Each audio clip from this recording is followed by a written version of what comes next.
Nous allons vous détailler comment utiliser le logiciel Santé Mobile.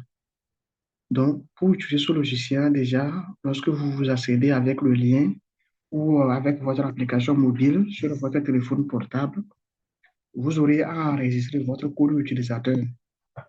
Donc, déjà, vous saisissez votre code utilisateur. Moi, j'ai saisi pour moi et mon mot de passe. Et avec ça, maintenant, je crois que je vais rester connecté pour que je ne à la prochaine connexion, je ne ressaisisse plus le mot de passe. Donc, restez connecté. Donc, cliquez sur se connecter. Donc, une fois que je me connecte au logiciel, je vais au niveau de, voilà ici, opération. Donc, vous allez voir le menu opération ici. Voilà, opération. Et quand je suis au niveau de opération, je peux maintenant voir tout le menu de l'application. Nous avons caisse, nous avons pharmacie, nous avons comptabilité, nous avons état, nous avons état général, nous avons paramètres, nous avons annulation d'opération, nous avons reddition opération.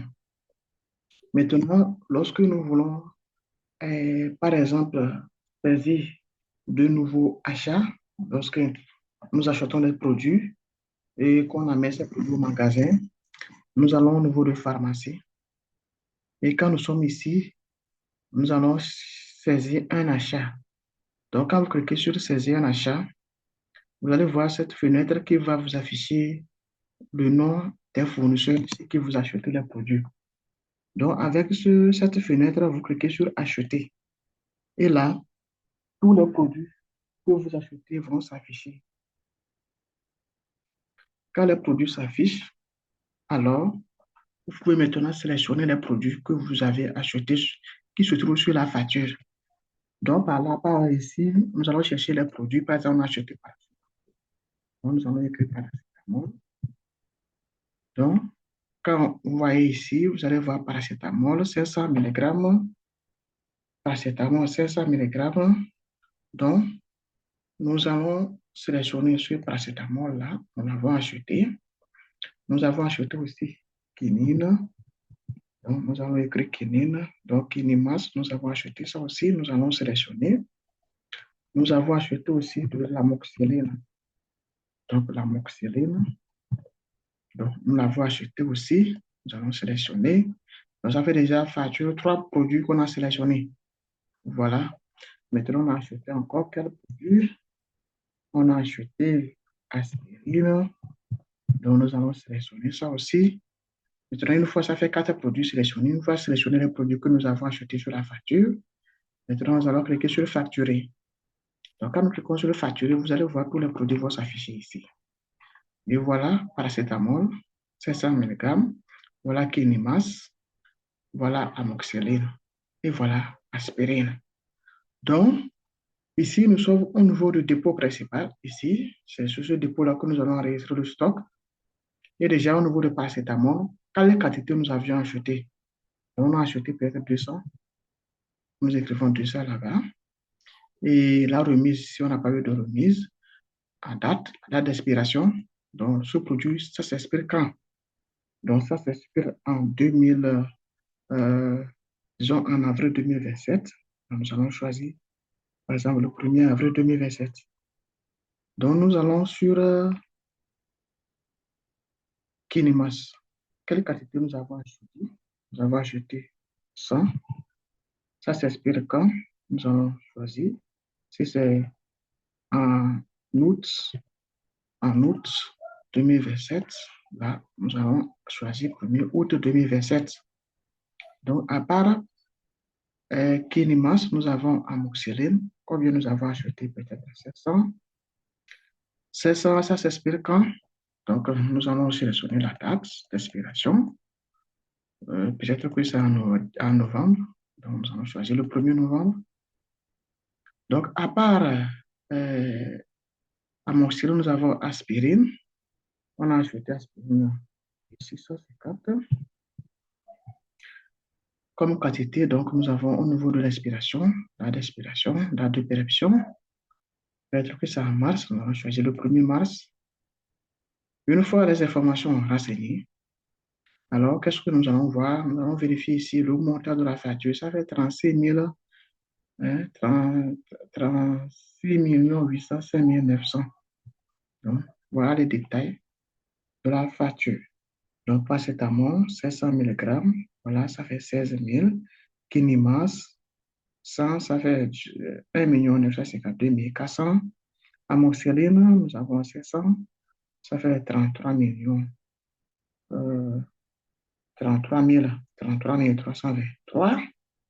Nous avons aspirine, 1 714 500. Voilà, le total, ça fait 36 805 900 qui est sur la facture. Donc, une fois ces informations renseignées, nous allons cliquer sur valider la facture. Donc, on clique sur valider la facture. Nous attendons que la facture soit validée et facture enregistrée avec succès. Donc, une fois que la facture est enregistrée avec succès, le stock est disponible. Donc, quand nous venons par exemple ici, lors de la vente, on peut aller au niveau de saisir une vente. Nous avons le client ordinaire, le patient ordinaire qui passe. Nous allons cliquer sur ce patient ordinaire et nous allons voir peut-être le produit paracétamol que nous avons acheté. Nous allons cliquer sur afficher. Donc, nous écrivons les 3 premiers chiffres du produit paracétamol que nous allons cliquer sur afficher. Donc, quand on clique sur afficher, nous allons voir les paracétamol qui sont affichés et nous avions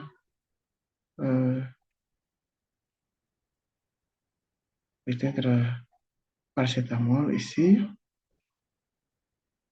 que le patient va acheter. Il va acheter aussi amoxicilline. Donc, il va acheter aussi amoxicilline. Voilà. Amoxicilline, nous avons entré une quantité de 500. Voilà. Donc, il veut acheter aussi amoxicilline. Il veut acheter aussi Kinimas. Kinimas. Donc, Kinimas aussi, nous allons acheter, voilà, en adressant.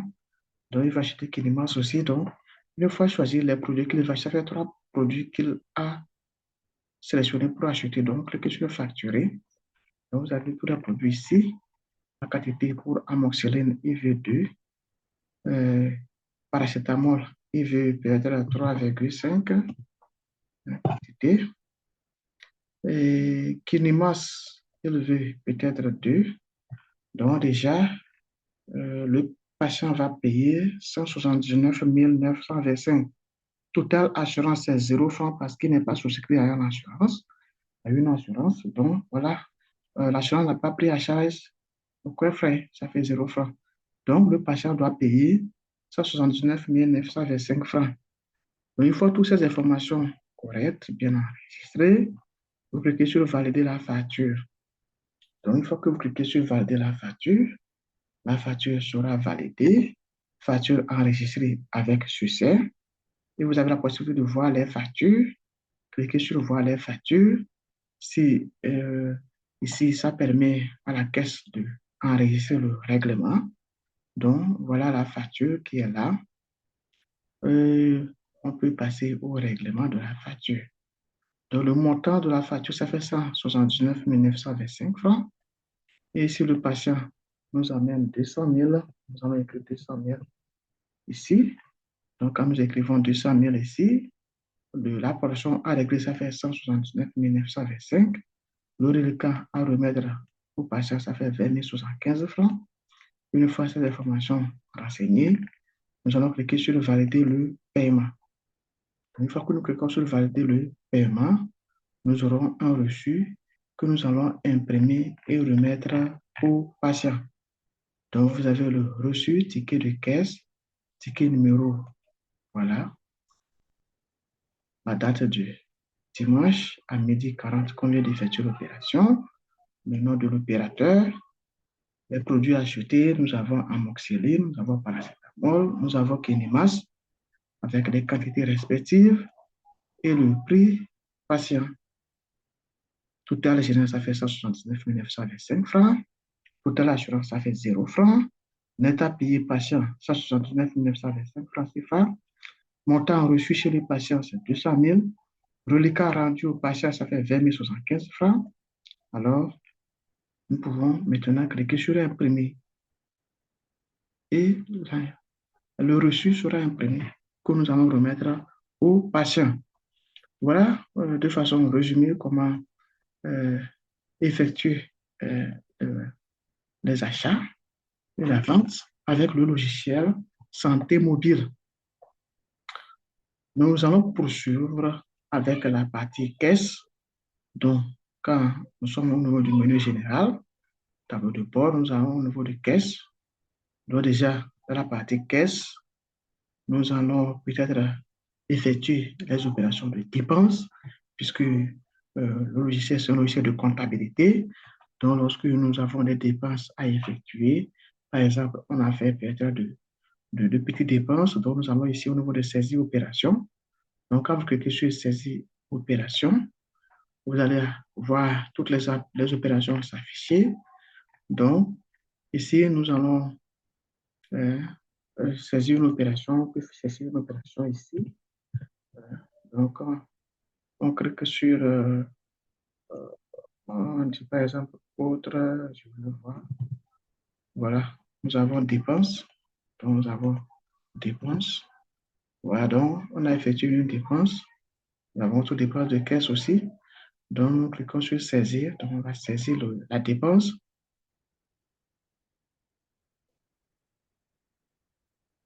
Voici la page. Donc, vous avez désignation dépenses, le compte du débit, compte crédit.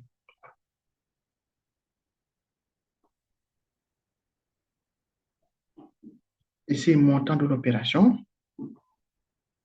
On a effectué une dépense de, disons, 5 000.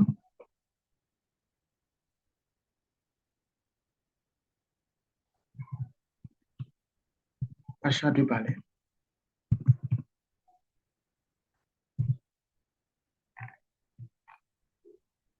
Et puis, confirmer l'opération. L'opération enregistrée avec succès.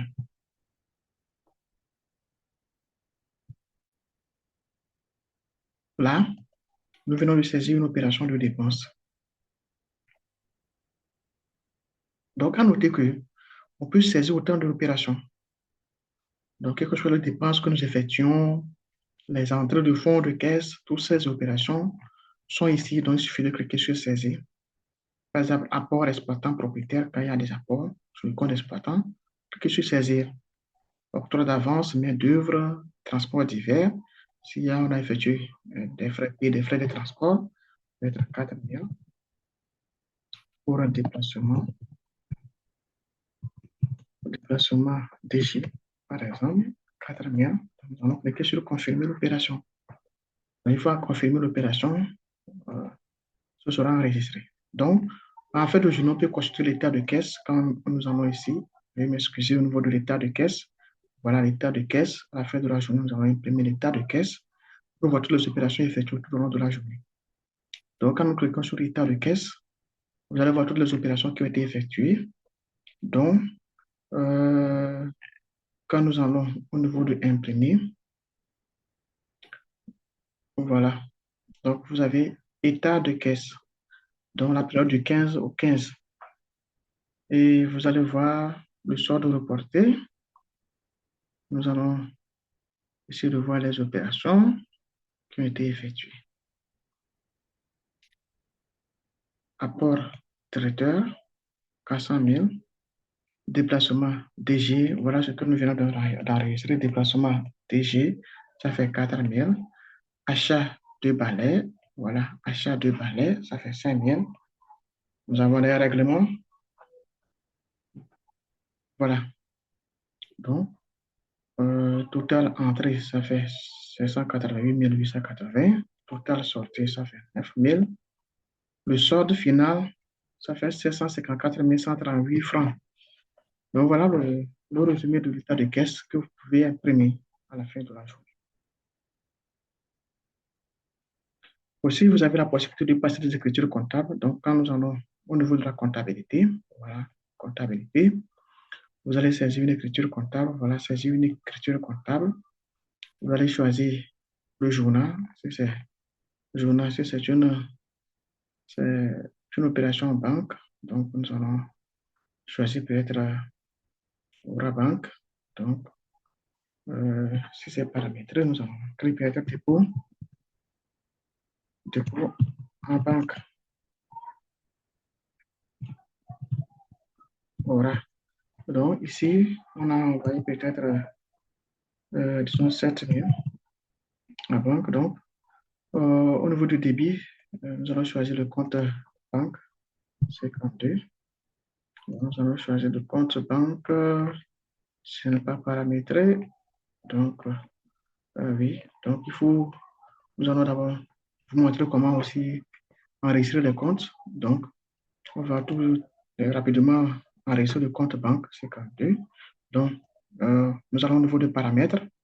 Donc, quand on est au niveau de paramètres, vous allez voir au niveau de paramètres, ouvrir un compte comptable. Donc, au niveau de ouvrir un compte comptable, voilà tous les comptes. Donc, vous cliquez sur la classe 5.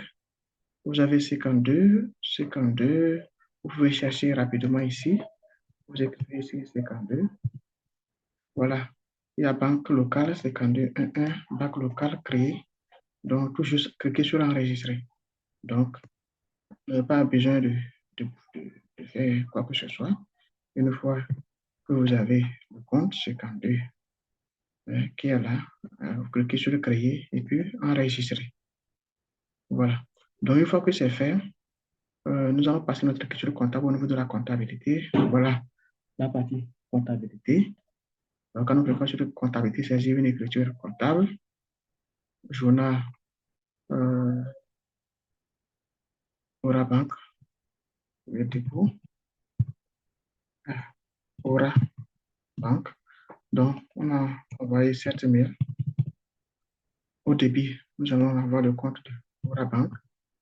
Voilà, c'est ça, 52, 1, banque.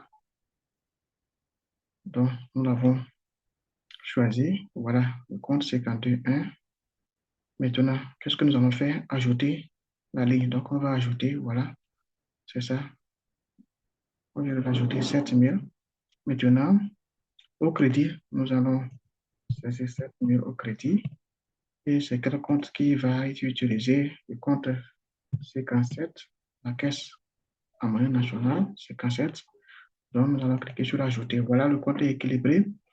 Nous allons valider l'opération comptable. Succès.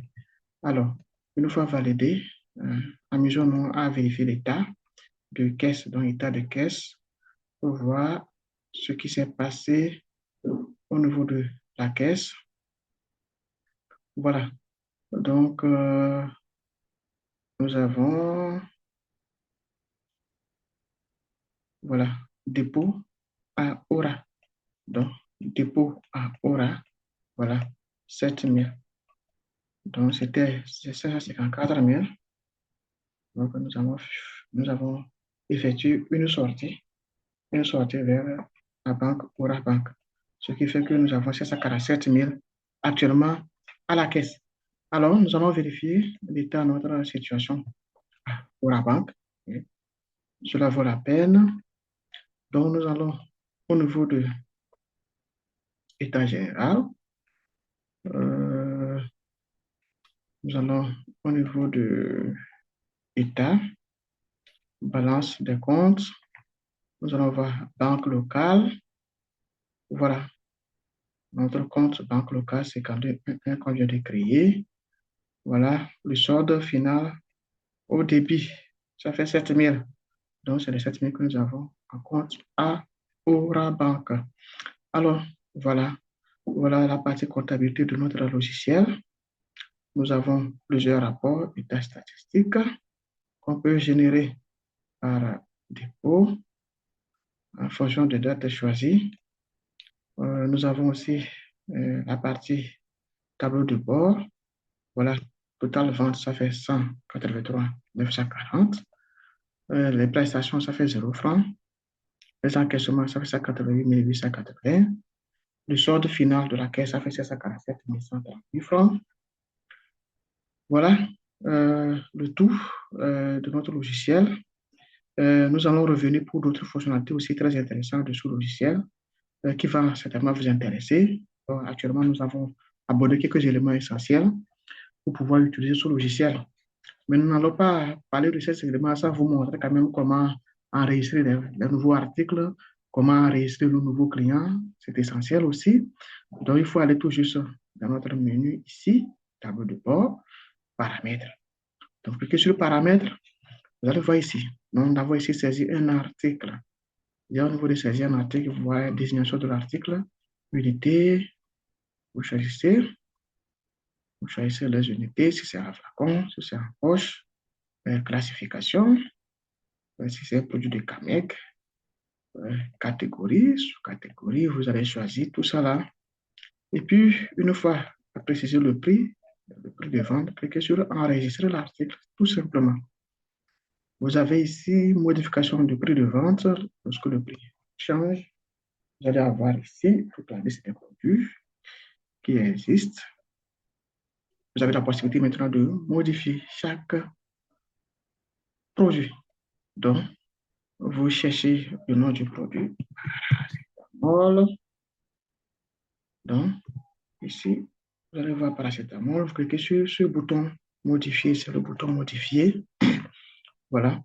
Donc, vous pouvez changer les prix ici. Changer le prix de vente facilement. Alors, vous pouvez modifier aussi le prix d'achat. Vous pouvez saisir les modèles d'opération comme je l'ai effectué. Vous pouvez ouvrir les comptes. Vous pouvez générer les lots. Donc, on peut générer les lots. On peut générer les lots. 20, 29. Donc, on génère les lots. Des produits. Oui, lots générés avec ceci. Donc, vous avez plusieurs paramètres ici. On peut enregistrer un client, compte client, ordinaire, et puis les informations on peut créer. Donc, voilà le tout du logiciel. Vous pouvez faire aussi l'inventaire directement dans le logiciel. Donc, ici, vous allez au niveau des paramètres. Vous allez voir création de fichiers d'inventaire. Donc, voilà, on fait des inventaires pour quel dépôt nous avons dépôt principal, dépôt magasin, dépôt à varier. Donc, il faut faire inventaire pour dépôt principal. Cliquez dessus, créer un fichier d'inventaire, modifier l'inventaire à court. Donc, une fois l'inventaire créé, le fichier créé, on va passer à la saisie. Voilà, ici, saisir un inventaire. Donc, saisir un inventaire, dépôt principal. Voilà, saisir un inventaire. Les produits vont s'afficher. Vous allez saisir les quantités pour chaque produit. Une fois c'est saisi, vous allez valider l'inventaire pour que la correction soit effectuée dans le logiciel. Donc, nous venons de voir comment utiliser ce logiciel santé mobile pour les opérations de la pharmacie et des centres de santé. Alors, nous allons vous revenir quand même pour d'autres formations essentielles bien détaillées pour l'utilisation de cette solution. Alors, à plus.